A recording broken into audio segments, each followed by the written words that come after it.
मैं इसलिए जनाब मीरपुर विच मौजूद हाँ नांगी विच इत्थे जनाब ये बसारा नहीं दुकान है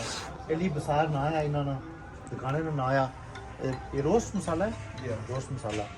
तो ये जनाब बड़ी मुनाफो बहुत मजा आई सी और ये सारे बंदे की ये बाहरों बच्चे इतना अच्छो अली बसार पर अच्छो इतो बसार किलो और ये इंजॉय कर सो हर चीज़ खाने देसी तरीके ना बनाने बहुत शुक्रिया जनाब तुसां भी फिर इंशाल्लाह मुलाकात होती दुआवां याद रखिए ये क्या है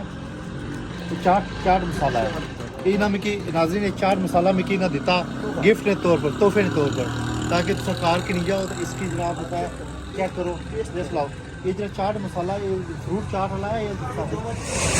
ये दोवें चाटा में होना उस तो बाद रोस्ट का मसाला आ ये जनाब बिरयानी मसाला है ये अपने मसाले खुद इतना तैयार करने और बड़े इंतहाई हर चीज़ जी है ना खुद लिमिट पाने असा कि एक तुसा जनाब ये बिरयानी ना रोस्ट मसाला दो बिरयानी का मसाला दो इतना है ये भी रखो जी अच्छा अपर चुका दे भाई